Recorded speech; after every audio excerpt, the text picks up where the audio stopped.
আসসালামু আলাইকুম। হিন্দু ভাইদের কাছে আদাব। হিন্দু, বৌদ্ধ, খ্রিস্টান সবাই মানুষ, শুধু মানুষ নয় মুসলমান। আমি সর্বপ্রথম একটি অনুরোধ করব সব ধর্মের মানুষের কাছে, আমার কথাগুলা শুনিয়া সঠিকভাবে কমেন্ট করবেন। আমি উত্তর দিব, খুশি হইব।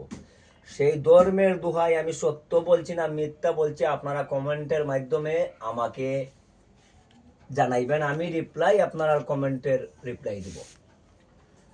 হয়তো হইলো কিছুদিন আগে আমি একটা অ্যাক্সিডেন্ট করছি, সেটা তো পরে আচ্ছা নাই হইমু, আচ্ছা একটু আগেও হইলাই। ফেসবুক পেজে ইংলিশে লেখলে আমার অ্যাক্সিডেন্টের ব্যাপারে আপনারা দেখতে পারবা, সিলেটি মাসুক ইংলিশে লেখবা ছোট্ট অক্ষরে। আজ আমি এ ব্যাপারে কোনো কথা কইতাম নাই। সর্বপ্রথম কইছিলাম আমি যে মুসলমান সত্যিকার অর্থে মানুষ নিরা মানুষ নাই। আপনারা একটা জিনিস চিন্তা করো, একটি অবৈধ রাষ্ট্র ইসরায়েল, আর সেই অবৈধ রাষ্ট্রটা একের পর এক মুসলিম কান্ট্রিগুলা, মুসলিম দেশগুলারে ধ্বংস করতে আছে।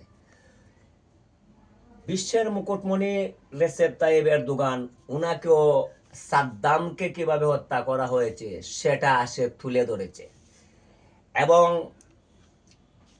ইসরায়েল বিনা উস্কানিতে ইরানের বুকে আক্রমণ চালিয়ে যে ইরানের বৈজ্ঞানিকদেরকে হত্যা করেছে, সেটা বিশ্বের হৃদয়ে আঘাত করেছে। যাই হোক, এই যে ইসরায়েল পুরো মুসলমান জাতিরে শেষ করে দিতে চায়, কিছু কিছু ফাউসাটা গুলামহল আছে ইসরায়েলের এবং আমেরিকার, যেবা যারা পাউস সেটে খায়, সেই পাউচাটা গুলামদের উদ্দেশ্যে আমি বলতেছি।